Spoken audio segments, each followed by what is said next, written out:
नमस्कार आप देख रहे हैं नमस्कार आप देख रहे हैं 3 न्यूज़ नेटवर्क। मैं हूं आपके साथ विपुल माहेश्वरी।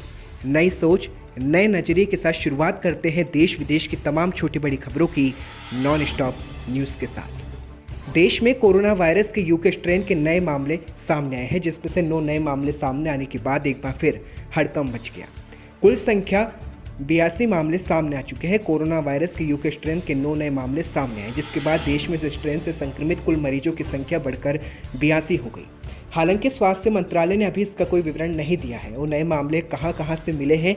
गुरुवार तक यह संख्या 73 थी, जबकि मंगलवार तक 58 मामले ही सामने आए थे। दिल्ली सरकार का एक अहम आदेश भी सामने आया है। यूके से आने वाला होगा RT-PCR टेस्ट, यानी कि केंद्र की नई गाइडलाइन बदलती दिख रही है। जो यात्री पॉजिटिव पाए जाएंगे उन्हें एक अलग इंस्टीट्यूशनल आइसोलेशन फैसिलिटी में रखा जाएगा। इसके अलावा जो यात्री नेगेटिव पाए जाएंगे उन्हें 7 दिन के लिए इंस्टीट्यूशन क्वारंटीन किया जाएगा और फिर 7 दिन के लिए होम क्वारंटाइन भी किया जाएगा। खबर दिल्ली से ही है, जहां दिल्ली के एक पार्क में बड़ी संख्या में कौवों की मौत का मामला भी सामने आ गया। बर्ड फ्लू की आशंका के चलते जांच को टीम पहुंची, जहां नई दिल्ली में दिल्ली के मयूर विहार फेज 1 के 2 में सेंट्रल पार्क का एक वीडियो हाल ही में वायरल हो रहा है, जिसमें दिखाया गया है कि किस तरह से दर्जनों कौवों की मौत हो चुकी है। इस पार्क के केयर टेकर टिंकू चौधरी के मुताबिक पार्क में पिछले 3 से 4 दिनों से लगातार कौवों की मौत सामने आ रही है। उनके अनुसार अब तक करीब 100 कौवों की मौत हो चुकी है और शुक्रवार को भी कई कौवे मृत पाए गए थे।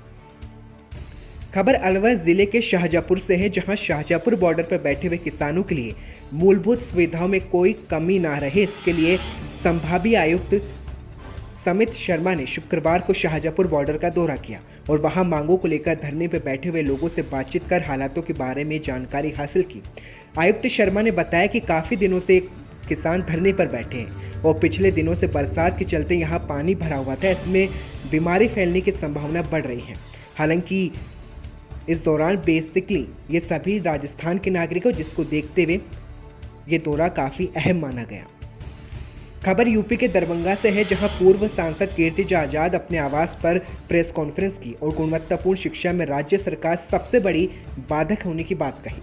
सेमेस्टर सिस्टम तो लागू कर दिया, लेकिन जबकि शिक्षा का स्तर आज भी लागू नहीं किया गया, जिसको लेकर कीर्ति आजाद ने केंद्र पर निशाना साधा। जबकि दिल्ली समेत अन्य राज्यों में यह बरसों पहले कानून लागू भी हो चुका है, लेकिन सरकार इस ओर ध्यान नहीं दे रही। इसका खामियाजा मिथिलांचल के छात्रों को भुगतना पड़ रहा है। यहाँ से शिक्षा व्यवस्था सुशासन की सरकार के लिए कलंक है और यह बातें पूर्व सांसद कीर्ति आजाद अपने आवास पर प्रेस वार्ता में कही। आजाद ने कहा कि विश्वविद्यालय महज डिग्री बांटने वाली एक संस्था बनकर रह गई है। खबर यूपी के दरभंगा से ही है, जहां ट्रक से कुचलकर सरकारी कर्मी की मौत हो गई। आक्रोशित लोगों ने सड़क जाम कर टायर जलाकर प्रदर्शन किया।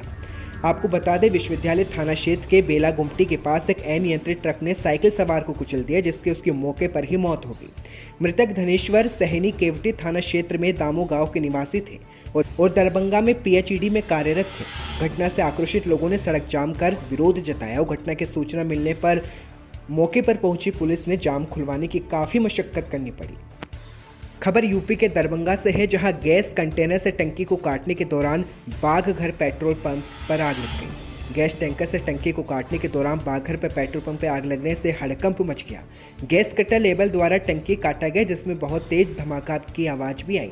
थाना को सूचना दिए जाने के बाद थाना प्रभारी मौके पर पहुंचे घटनास्थल का जायजा लिया और घायल व्यक्तियों को इलाज के लिए अस्पताल में भर्ती कराया गया।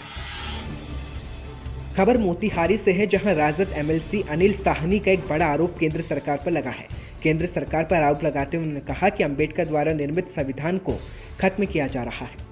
मोतिहारी में एक समीक्षा बैठक की गई। इस बैठक के मौके पर मीडिया से बातचीत में राजद MLA अनिल साहनी ने केंद्र और बिहार सरकार पर कई गंभीर आरोप लगाए और कहा कि केंद्र सरकार आरक्षण को खत्म करना चाहती है और इन लोगों से जनादेश का अपहरण कर बिहार में सरकार बनाई है। साथ ही उन्होंने केंद्र सरकार पर अंबेडकर द्वारा बनाए गए आरक्षण को खत्म कर संघ की सरकार बनाने का दावा भी किया और कहा कि बिहार और केंद्र सरकार आरक्षण को खत्म करना चाहती है, जिसका जीता जागता उदाहरण रेलवे सहित अन्य प्रमुख धरोहर का निजीकरण है। मोतिहारी में शुरू हुआ कोरोना टीकाकरण का मॉकड्रिल किया गया। जिले के 3 केंद्रों पर 25-25 स्वास्थ्य कर्मियों पर ये टीकाकरण मॉक ड्रिल किया गया।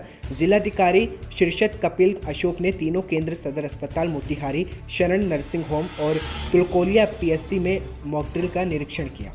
मॉक ड्रिल में उड़ी कोरोना नियमों की धज्जियां भी सामने आई, जहां डॉक्टर से लेकर स्टाफ सभी ने कोरोना नियम का प्रोटोकॉल तोड़ा और जिलाधिकारी ने कहा कि जिले के एक व्यक्ति को कोरोना का टीका दिया जाएगा।